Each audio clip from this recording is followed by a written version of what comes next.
Greetings, brethren, it is I, the donkey, and welcome back to A Beer a Day, where my mission is to drink every beer, and the success chance of said mission is guaranteed.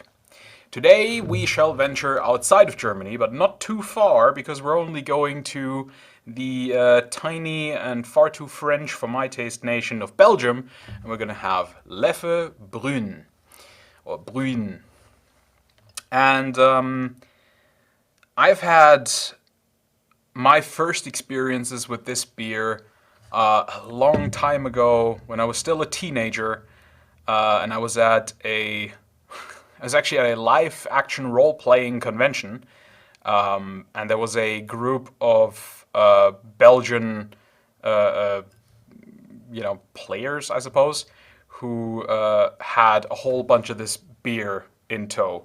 And our two groups sort of gelled, so they came over to our camp and we drank all of their beer.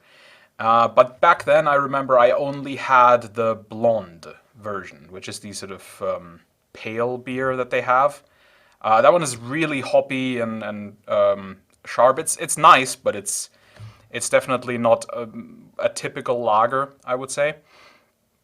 And in the last episode, I talked at length about the German purity commandment, and this one is definitely not brewed by German purity standards, because this has in it eau, which is water, malt d'orge, which I'm pretty sure is barley malt. Then it has maize, which I'm pretty sure is corn. Orge, again, I'm sure that's barley. Then we have sucre, which is sugar, and houblon, which is hops. So the corn and the sugar have no place of being in there, but they're in there. So we'll see if that makes a difference. This is a slightly stronger beer. It's a 6.5, and being called Bruine, I'm pretty sure it's going to be a dark beer, so a brown kind of I'm kind of expecting, from my German experiences, I'm kind of expecting like a Bock or a Doppelbock kind of beer, which is sort of a slightly more aged and smoky beer. Let's see what we have. Okay, I can definitely smell the sugar and the corn. Funnily enough, this reminds me, smell-wise, it reminds me a lot of American beers, which isn't necessarily good, but it. Oh, interesting! It actually does say that on the bottle as well. I was gonna say it kind of smells like caramel, and it does say "note du caramel." So I'm pretty sure that's what that means. So let's have a pour.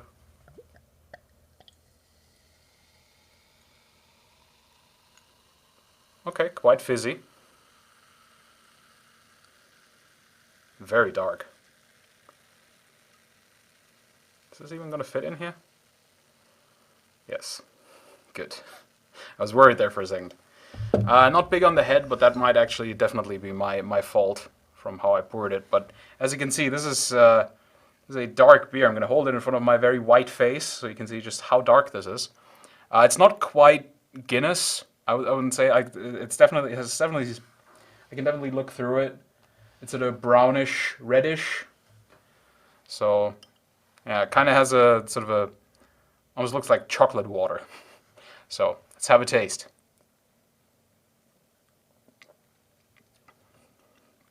Oh, very sweet. Okay.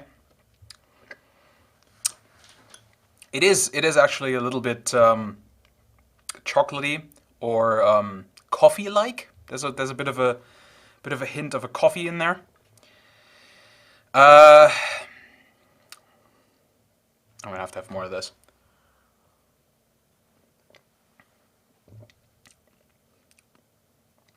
I'm not sure how much I like that.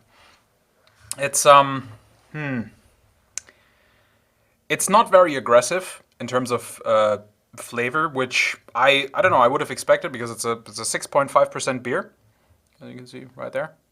So I would have expected it to be a little bit more punchy on the the alcoholic taste, but it's really not. It's very mild in that area, but does have a very intense sort of sweet flavor to it, and yeah, but it's not.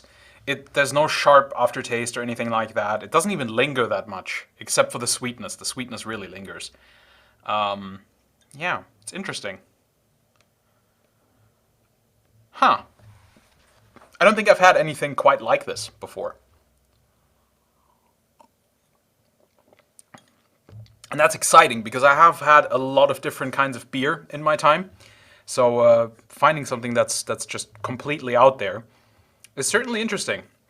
It does remind me a little bit of some terrible craft beers that I've had that sort of try to do sort of a, oh, it's a chocolate beer or some crap. And I will say though, where I all those novelty craft beers, that hipster stuff, I despise.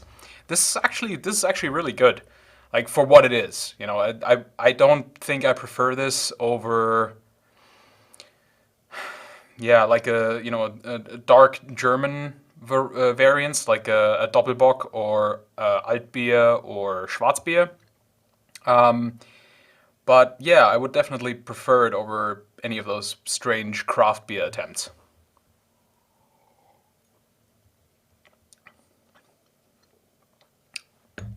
It is smooth. Like there's nothing acrid about it or anything that's annoying where I would say, oh, I couldn't drink a bunch of this. I could probably have more, but the for me personally, the sugar is a problem. Well, the sugar taste is a problem. I don't think I would have. So I would classify this for me personally. I would classify this as a sort of a end of the evening kind of beer where I just want to have something interesting. So that's what that is. I wouldn't probably drink more of these, but as for a general audience, especially if you're not bothered by a sweetness in your beer, then I would classify this as a drinking beer. So you could definitely have more of these and not be too upset about it. Obviously, you'd have to be careful because there's a little bit more alcohol in it. Yeah, so one of the things that I'd have already looked up because I had to do a bit of research on these guys because foreign beer companies I don't know as much about, and I think these videos will be more interesting if I actually know a bit about the companies. So it does say anno, can you even see that, anno 1240 on the bottle. So they've been brewing since 1240. Which that might very well be true, but it is no longer the original owners who own this beer. This brand has been sold to Anheuser-Busch, who own like a million brands of beers around the globe, including some German ones. And yeah, so I don't know if I should trust that stamp. I don't know. I guess that would depend on. I would have to hear from people from Belgium maybe, who have had this before Anheuser-Busch bought it. And who can tell me if this is any different since they bought it, because I don't know if it's just normal in Belgium beer to put corn in your beer. That sounds like a really American thing to me. I mean, don't get me wrong, we have corn in Europe, obviously, but it's just, our corn is potatoes or grain. We don't plant that much corn. It's not like 30% of our agriculture like it is in the United States or more.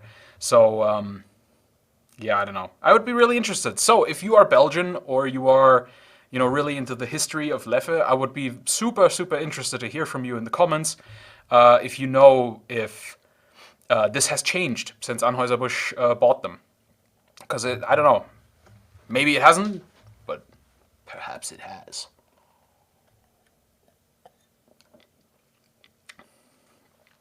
What an interesting beer.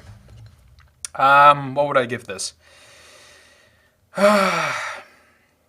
So I don't love it, but